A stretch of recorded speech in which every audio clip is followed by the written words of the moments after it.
Top quality और consistent performance के लिए सिर्फ सिल्वर पंप नाम याद रखना। નમસ્કાર, સ્વાગત છે આપનું ન્યૂઝ કેપિટલમાં. આપની સાથે હું છું જુહી ગાંધી.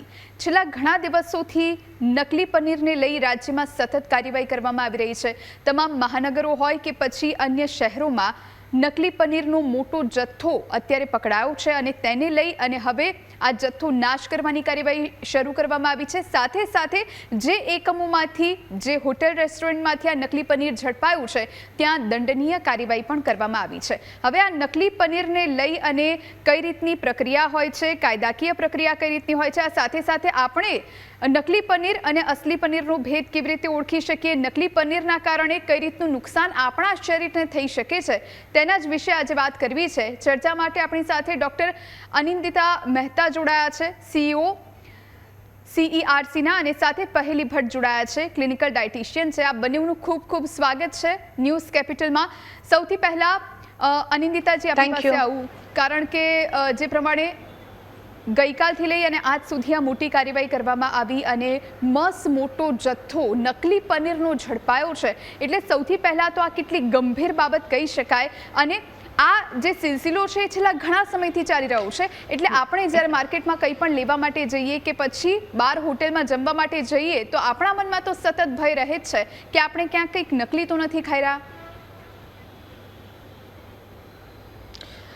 તો એના માટે એક જરૂરી છે કે આપણે એના ડિફરન્સ સમજીએ, ભેદ સમજીએ કે એક સિન્થેટિક પનીર શું છે અને એનાલોગ પનીર કોને કહેવાય અને રિયલ પનીર શું છે.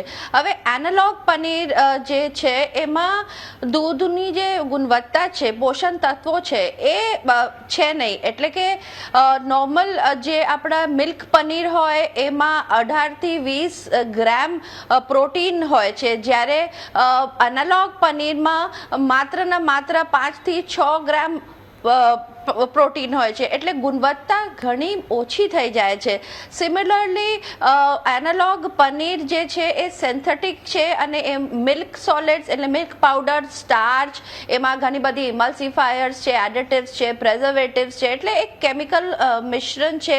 વત્તા એમાં દૂધની જે ફેટ્સ છે એ કાઢી નાખવામાં આવે અને એમાં વેજીટેબલ ફેટ, પામ ઓઇલ, વનસ્પતિ તેલની ઉમેર થાય છે. અને એના કારણે એમાં જે ટ્રાન્સ ફેટ એટલે ખરાબ જે નુકસાન કરવાવાળી જે ફેટ છે એની માત્રા વધી જતી હોય છે અને એ આપણા શરીર માટે બહુ જ નુકસાનકારક છે. એનાથી હાર્ટની ઇશ્યુઝ થઈ શકે, ફેટ વધી શકે, કોલેસ્ટેરોલ વધારે હોય છે આવા એનાલોગ પનીરમાં અને ટ્રાન્સ ફેટ હોય છે જે આપણા શરીર માટે નુકસાન છે. તો આ જે ગુણવત્તા એ ઘણી બધી ઓછી થઈ જાય છે.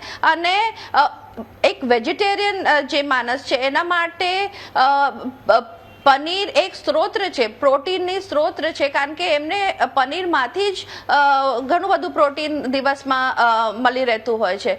એટલે પણ રેસ્ટોરન્ટ્સ અને જે હોટેલો છે એ નફા માટે, એના નફા કરવા માટે કારણ આ એનાલોગ પનીર પીરસતા હોય છે. જ્યારે એ ગ્રાહક જાય છે અને વાનગીઓ જેમ કે પનીર બટર મસાલા હોય કે પનીર ટિક્કા હોય મંગાવે છે, એમને ખબર નથી હોતી કે આ અસલી પનીર નથી પરંતુ એનાલોગ પનીર પીરસવામાં આવે છે.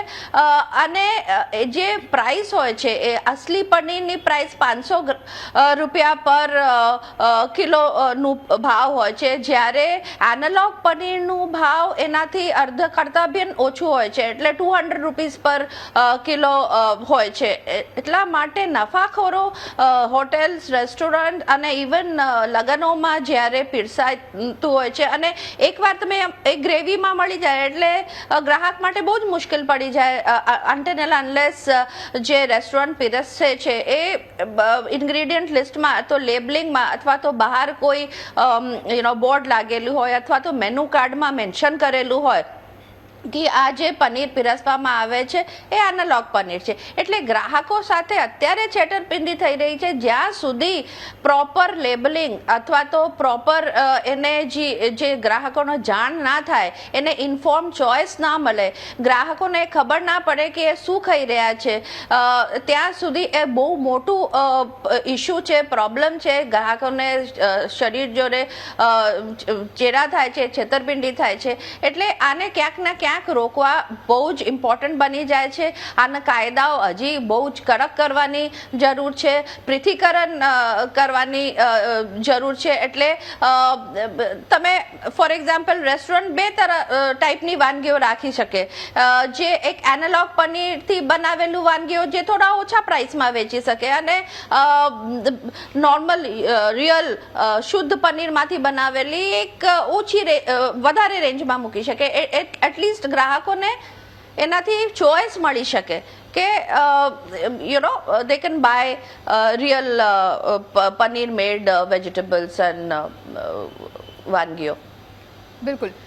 પહેલીજી આપની પાસે આવું, કારણ કે આપ એક ક્લિનિકલ ડાયટિશિયન છો, એટલે સ્વાભાવિક રીતે જ્યારે કોઈ પણ વ્યક્તિ ડાયટ કરતું હોય ત્યારે ડાયટિશિયન દ્વારા પણ સ્પષ્ટપણે તેના મીલ્સમાં ઉમેરવામાં આવે પનીરની વાનગીઓ, અલગ અલગ રીતે પનીર લેવાનું કહેવામાં આવે. પણ હવે જ્યારે પનીર જ નકલી હોય તો પછી આમાં વેટ લોસ ક્યાંથી થશે કે પછી વ્યક્તિને પ્રોટીન ક્યાંથી મળશે? એટલે ઘણા બધા પ્રશ્નો અહીંયા ઊભા થાય છે. હા, એ વાત 100% સાચી છે કે અમે ઇન્ડિયન વેજીટેરિયન પોપ્યુલેશનમાં પનીરનો આધાર ખૂબ રાખતા હોઈએ છીએ ડાયટ ચાર્ટ્સમાં. ભલે પછી એ વેટ લોસ હોય, કોઈ ક્લિનિકલ પેશન્ટ હોય જેને પ્રોટીનની વધુ માત્રામાં જરૂર પડતી હોય. હવે આ એક બહુ મોટો ચેલેન્જ આવે છે આપણા માટે કે આપણે રેકમેન્ડ તો કરી દીધું પેશન્ટને કે પનીર ખાઓ, પણ પછી જાણે અજાણે આપણે જે પેશન્ટને હાર્મ ઇન્વાઇટ કરી રહ્યા છે. કારણ કે એ વ્યક્તિ પનીર ક્યાંથી ખરીદવાના છે એટલું બધું સ્પેસિફિકેશન તો કોઈ કરવાનું જ નથી એમને. આનું સોલ્યુશન એ છે, મેડમે જેમ કીધું એમ, ડેફિનેટલી બજારમાં કે ગમે ત્યાં લેબલ્સ હોવાથી થોડો ફાયદો થઈ શકે છે. પણ પ્રોબ્લેમ એ છે કે આપણી એવી હ્યુમન ટેન્ડન્સી સેટ થઈ ગઈ છે કે આપણે થોડુંક સસ્તું હોય એના તરફ વધારે ઇન્ક્લાઇન્ડ હોઈએ છીએ ઓલવેઝ. હે ને? આપણે એ જ વસ્તુ કપડાં કે બીજી બધી બ્રાન્ડ્સમાં નથી જોતા, પણ when it comes to food આપણે ઓલવેઝ થોડો ઘણો કોમ્પ્રોમાઇઝ કરતા જ હોતા હોઈએ છીએ. તો હું એવું કહીશ કે ઘર સુધી ન્યુટ્રિશનની જાણકારી જવી, જે ઇમ્પોર્ટન્ટ ડિપાર્ટમેન્ટ્સ છે જેમ કે ડાયટેટિક્સ છે, કોર્પોરેશન છે, એ બધી વસ્તુમાં ક્વોલિફાઈડ પ્રોફેશનલ્સ જો આવશે અને ધીરે ધીરે કામગીરી શરૂ કરશે, કમ્યુનિટી સુધી ન્યુટ્રિશનનું ઇમ્પોર્ટન્સ પહોંચાડશે, તો આ બહુ જલ્દી ફરક પડશે. કારણ કે આપણને પણ ખબર છે કે ઓછા ભાવમાં મળતી વસ્તુઓ જેમ કે પડીકા છે, આ છે, તે છે, એ બધું બહુ ઇઝીલી વહેંચાઈ રહ્યું છે અને એવા પોપ્યુલેશનમાં જઈ રહ્યું છે જે અગર બીમારીનો ભોગ બનશે તો એ લોકો બહુ લેટ રિયલાઇઝ કરશે અને it can be a huge loss. તો ખાલી લેબલિંગ કરવાથી કે સસ્તું આપવાથી સોલ્યુશન નથી આવવાનું. જ્યારે ગવર્મેન્ટ બી કોઈ ડિસિઝન લઈ રહી છે તો એ નાના ક્રાઉડ સુધી પહોંચીને ઇન્ફોર્મ્ડ ન્યુટ્રિશન આપી શકે પેશન્ટને, એ બહુ ઇમ્પોર્ટન્ટ બની રહ્યું છે. બિલકુલ. અનિંદિતાજી, આપની પાસે આવું, કારણ કે આપણી કમનસીબી કહી શકાય આ વાત, કારણ કે જ્યારે પણ ફૂડ વિભાગ દ્વારા કોઈ પણ જગ્યાએ રેડ કરવામાં આવે પછી એ તેલના નમૂના લેવા માટે નહીં હોય કે પછી પનીર કે અન્ય કોઈ પણ વસ્તુ, મીઠાઈ હોય તેના નમૂના લેવા માટેના હોય, એનું જે રિઝલ્ટ હોય એ રિઝલ્ટ અમુક સમય પછી આવતું હોય છે, અમુક દિવસો પછી આવતું હોય છે, અને એ દરમિયાન ઘણી બધી જગ્યાએ ઘણા બધા લોકો એ વસ્તુની ખરીદી કરી લે છે અને પછી ખબર પડે કે આ નમૂના તો ફેલ થયા અને પછી સીલિંગની કાર્યવાહી કરવામાં આવે કે પછી દંડની કાર્યવાહી કરવામાં આવે. પણ ત્યાં સુધી લોકોની હેલ્થ સાથે જે ચેડા થાય છે, એ જે આખી પ્રોસેસ છે એમાં સુધારો લાવવો કેટલો જરૂરી છે? જેમ આપણે વાત કરી હમણાં કે અવેરનેસ, જાગૃતિ, ગ્રાહકની જાગૃતિ બહુ જ ઇમ્પોર્ટન્ટ છે. જ્યાં સુધી એક ગ્રાહક જાગૃત ના થાય અને જ્યાં સુધી એમને એનું હકનું જ્ઞાન ના હોય, અને તમે અગાઉ બને એક પ્રશ્ન કરી હતી અબાઉટ કે કેવી રીતે પૃથ્થકરણ કરી શકાય કે રિયલ પનીર છે અથવા તો એનાલોગ પનીર છે અથવા તો સિન્થેટિક છે. તો એક એનું હું I want to just clarify that કે એ ઘરે બેઠા એક ગૃહિણી ઇઝીલી જાણી શકે કે જે પનીર બજારમાંથી ખરીદીને લાવ્યા છે એ રિયલ છે કે એનાલોગ. તો એમાં 2-3 બહુ સિમ્પલ ટેસ્ટ હોય છે. એક તો એને દેખાવ ઉપર ખબર પડી જાય છે. તમે એ 2 આંગળી વચ્ચે મસલો તો જો રિયલ પનીર હોય એ ક્રમ્બલ થઈ જાય, તૂટી જાય, ઇઝીલી તૂટી જાય, સોફ્ટ હોય, એમાંથી સુગંધ આવે, દૂધની સુગંધ આવે. જ્યારે એનાલોગ પનીર હોય એ ચ્યુઈ રબરી જેવું ટેક્સચર હોય, રબર જેવું હોય, એને તમે આમ દબાવો એટલે પાછું એનું ફોર્મમાં આવી જાય અને રબર જેવું લાગે. પછી એને થોડુંક તમે જ્યારે રિયલ પનીરને ગરમ કરો ત્યારે એ બ્રાઉન કલર એટલે ભૂરાશ એમાં આવે. જ્યારે એનાલોગ પનીર હોય એ ચીકણું લાગે, સિન્થેટિક હોય એનાથી તેલ છૂટી જાય છે. જ્યારે તમે ત્રીજો ટેસ્ટ છે કે જ્યારે તમે થોડુંક પનીર લઈ અને એમાં એને ગરમ કરો, એમાં 1 ટીપું ટિંકચરનું આયોડીન નાખો. જો બ્લુ કલર આવે એટલે કે સ્ટાર્ચ મેળવેલું છે, એટલે એની સ્ટાર્ચની ટેસ્ટ છે.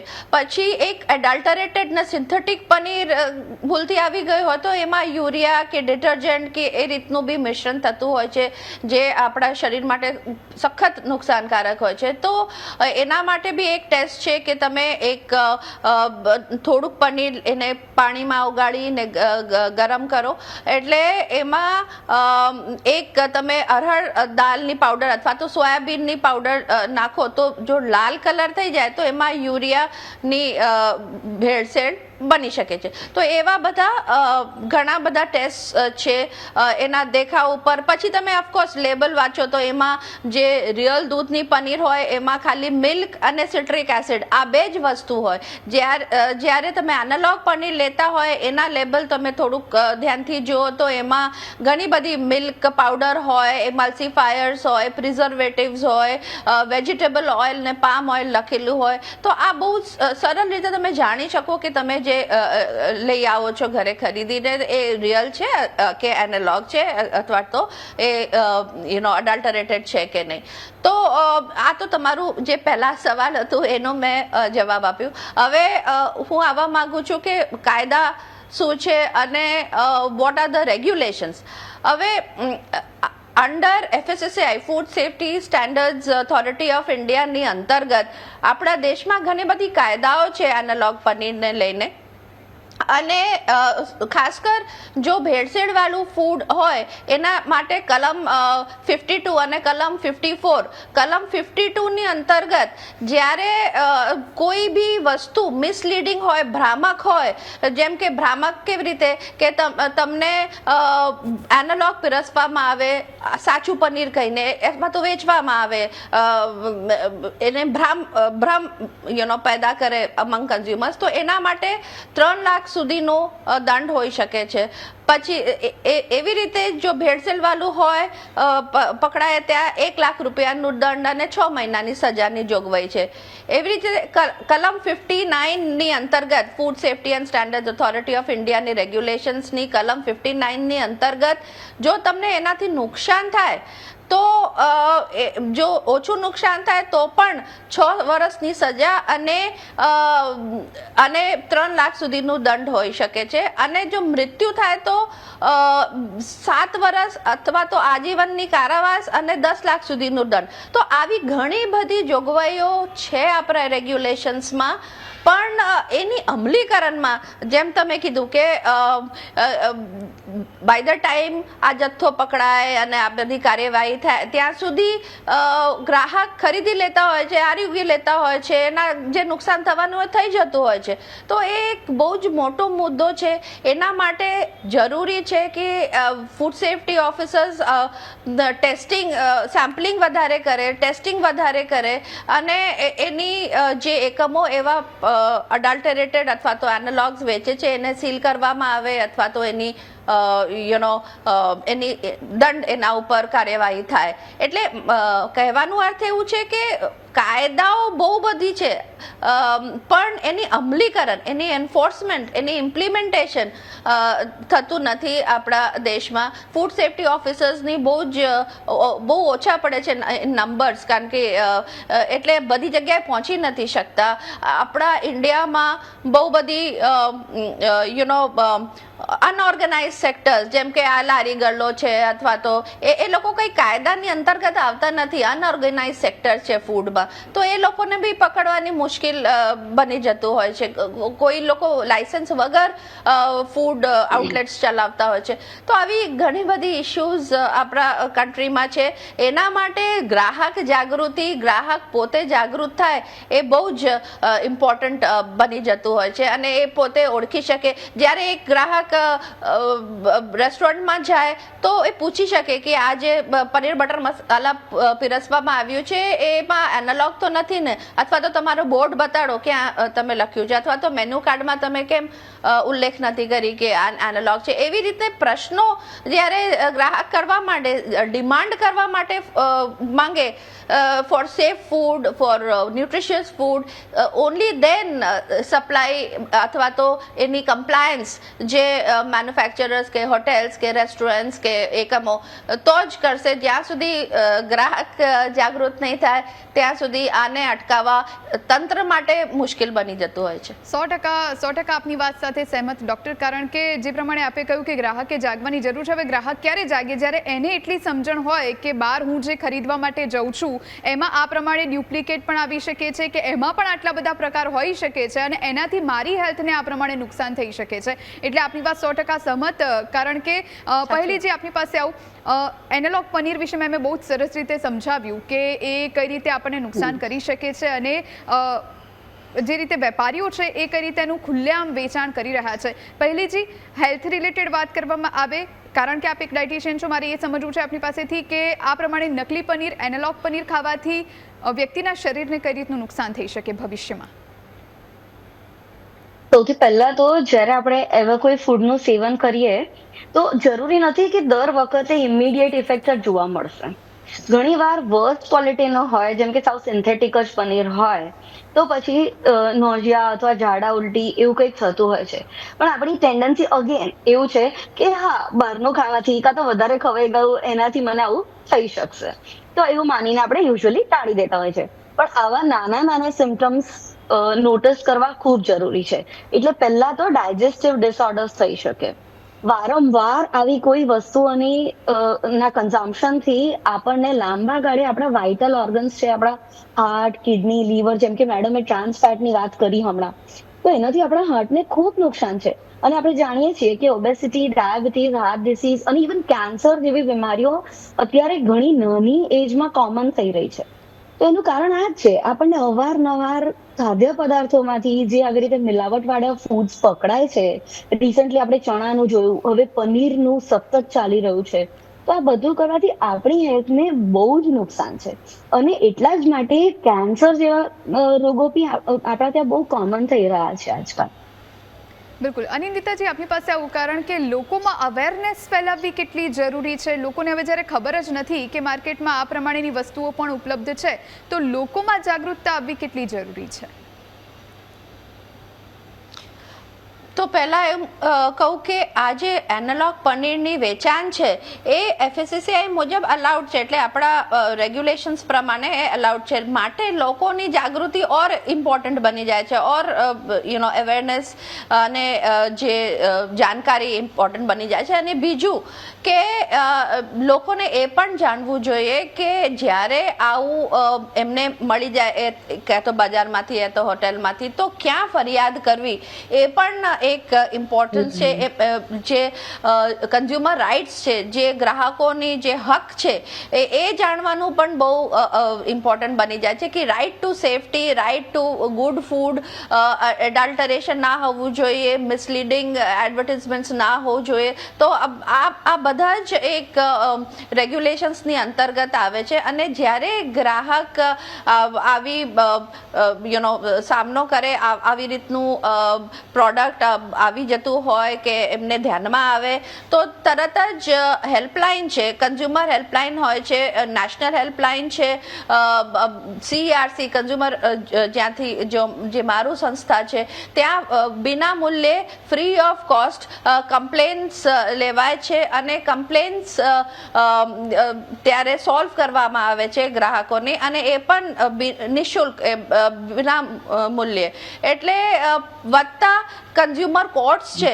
હવે ઇન્ડિયન મેન્ટાલિટી કેવું છે કે હવે 100-200 રૂપિયાની વાત છે તો શું કામ આપણે કમ્પ્લેન કરવી, ચલો હોતી હે ચલતી હે એટીટ્યુડ હોય છે. એટલે એ લોકો પોતાનું જે અધિકાર છે એનું ઇસ્તેમાલ નથી કરતા, જે રાઇટ્સ આપેલા છે under the consumer protection act, under FSSAI, એની ઉપયોગ ગ્રાહકો કરતા જ નથી અને જવા દે છે કે કોણ ટાઈમ બગાડે. પણ એકચ્યુઅલી તમને કહું કે એમાં પૈસાની પણ જરૂર નથી પડતી. ફ્રી ઓફ કોસ્ટ CERC જેવા સંસ્થાઓ છે એ કોઈ પણ જાતની કમ્પ્લેન્સ હોય, એ પ્રોડક્ટની હોય અથવા તો સર્વિસીસની હોય, એવા કમ્પ્લેન્સ અમે ફ્રી ઓફ કોસ્ટ સોલ્વ કરતા હોય છે. વધતા કન્ઝ્યુમર કોર્ટ્સ છે દરેક ડિસ્ટ્રિક્ટમાં હોય છે, દરેક સ્ટેટ કમિશન હોય છે અને નેશનલ કમિશન. ત્યાં તમને વકીલ રોકવાની પણ જરૂર નથી. ત્યાં તમે એઝ અ ગ્રાહક જઈને એક સિમ્પલ ફોર્મ ભરીને પણ કમ્પ્લેન કરી શકો છો અને ત્યાંના લોયર્સ, કન્ઝ્યુમર કોર્ટ્સના લોયર્સ એ તમારું કમ્પ્લેન રિઝોલ્વ કરી શકે છે. એટલે સૌથી પહેલાં તો એ જાગૃતિ કે તમને ખબર પડે, પૃથ્થકરણ કરી શકો, તમે જાણી શકો કે કયું રિયલ છે, કયું સિન્થેટિક છે, કયું એનાલોગ છે. સેકન્ડલી, તમે જ્યારે આવી રીતનું કોઈ પણ પ્રોડક્ટ તમારી પાસે આવી જાય તો તમે એના માટે નિરાકરણ શું છે, નિવારણ કઈ રીતે કરી શકો તમારું કમ્પ્લેન્સના, એ જાગૃતિ પણ બહુ ઇમ્પોર્ટન્ટ છે. એટલે આઈ થિંક જેમ જાગો ગ્રાહક જાગો અથવા તો જે પણ ગવર્મેન્ટ કેમ્પેન, સક્સેસફુલ કેમ્પેન્સ છે, એવી રીતનું ગ્રાહક માટે, એનાલોગ માટે પણ એવું એક સસ્ટેન્ડ કેમ્પેન ચલાવવું જોઈએ through media, through newspapers, through social media campaigns. તો ત્યારે એ બધા ગ્રાહકો પાસે તમે આજે વિચારો કે અમદાવાદ જેવા મોટા શહેરોમાં જ ગ્રાહકો જાગૃત નથી તો બિચારા ડિસ્ટ્રિક્ટમાં કે રૂરલમાં, ગામડામાં, ત્યાં તો ખુલ્લેઆમ છેતરપિંડી થાય છે. ત્યાં તો એ લોકોને બિચારાને કંઈ ખબર જ નથી અને લાંબે ગાળે આ એકચ્યુઅલી આપણા શરીર માટે બહુ જ નુકસાનકારક હોય છે. કારણ કે જેમ આપણે અગાઉ પણ વાત કરી કે નુકસાન તરત જ એક દિવસમાં નહીં જોવાય, પણ over a period of time જ્યારે તમે સતત આવી રીતે એનાલોગ પનીર ખાતા હો જેમાં ટ્રાન્સ ફેટ હોય અથવા તો પામ ઓઇલ અને આ વનસ્પતિનું જે ખરાબ ફેટ હોય એ તમારા શરીરમાં જાય એટલે over a period of time તમને હાર્ટ ડિઝીઝ અથવા તો ઓબેસિટી હોય, ડાયાબિટીસ હોય, જેને આપણે NCDs કહીએ છીએ, નોન કમ્યુનિકેબલ ડિઝીઝીસ, ઇન્ડિયામાં સખત ફેલાઈ રહ્યું છે. એટલે બહુ વધી રહ્યું છે અને India already diabetes capital of the world છે અને એ રીતે આપણે ચાલતા જઈશું તો it will be a big public health problem in India. તો આ જે મુદ્દા છે આને બહુ જ ગંભીરતાથી લેવું પડે. એક સસ્ટેન્ડ કેમ્પેન ચલાવવું પડે તંત્રને, રેગ્યુલેટરી બોડીઝ જેમ કે FSSAI છે, બ્યુરો ઓફ ઇન્ડિયન સ્ટેન્ડર્ડ્સ BIS છે, એવી રીતે જનતા સુધી પહોંચવા માટે અમારી જેવા સંસ્થા છે જે લોકો સતત કામગીરી કરી રહ્યા છે. પણ હજી એમાં કડક કાયદાઓ, કડક પેનલ્ટી પ્રોવિઝન્સ અને સસ્ટેન કેમ્પેન્સ થવું જોઈએ. બિલકુલ. પહેલીજી આપની પાસે આપણી બીજી એક કમનસીબી એ પણ આપણે ગણી શકીએ કે જ્યારે પણ તહેવારો સામે આવતા હોય અને એ જ વખતે ફૂડ વિભાગ એલર્ટ બનતું હોય અને દરોડા કરવામાં આવતા હોય અને જ્યારે તહેવાર પતી જાય પછી તો એ જે નમૂના લીધા હોય એનું રિઝલ્ટ આવે ને પછી ખબર પડે કે આ તો ખાવા જેવી વસ્તુ નથી, આમાં તો ચેડા કરવામાં આવ્યા છે. એટલે આ પ્રોસેસ પણ સુધરે એ કેટલું આવશ્યક છે? એ પણ ખૂબ આવશ્યક છે કારણ કે આપણે તહેવારો આવે એટલે આપણી એવી ટેન્ડન્સી છે કે મીઠાઈ સ્ટોક કરવી જ. તો આપણે આપણામાં પણ એવો બદલાવ લાવી શકીએ છીએ કે કાં તો હોમમેડ કરીએ, કાં તો નટ્સ કે એવું કંઈક પ્રેફર કરીએ રાધર દેન આવી મીઠાઈઓ. અને પોસિબલ હોય તો દૂધની બનાવેલી મીઠાઈઓ તો ઓલવેઝ અવોઇડ જ કરવી જોઈએ, કારણ કે એ સૌથી પહેલા બગડે છે. એટલે જ્યાં સુધી પોસિબલ છે ત્યાં સુધી અવેરનેસની વાત તો 1000% કરેક્ટ છે કે ક્વોલિફાઈડ પ્રોફેશનલ્સ દ્વારા આ ઝુંબેશ ઉઠાવવી બહુ જ જરૂરી છે, અને દરેક પોપ્યુલેશન સુધી પહોંચવું બી બહુ જ ઇમ્પોર્ટન્ટ છે. પણ એની સાથે સાથે આપણે બદલાવ લાવવો ખૂબ જરૂરી છે કે દરેક તહેવારે, દરેક કંઈ પણ પ્રસંગ હોય એટલે આપણે સીધા બહારની મીઠાઈઓ પર ડિપેન્ડન્ટ થઈ જતા હોઈએ છીએ. જો પોસિબલ હોય તો ઘરે કરવાનું સ્ટાર્ટ કરવું ખૂબ જરૂરી થઈ રહ્યું છે અત્યારે. બિલકુલ. પહેલીજી, આપનો અને ડૉક્ટર અનિંદિતા, આપનો ખૂબ ખૂબ આભાર. આપ અમારી સાથે જોડાયા અને આ ચર્ચામાં ભાગ લીધો એ બદલ.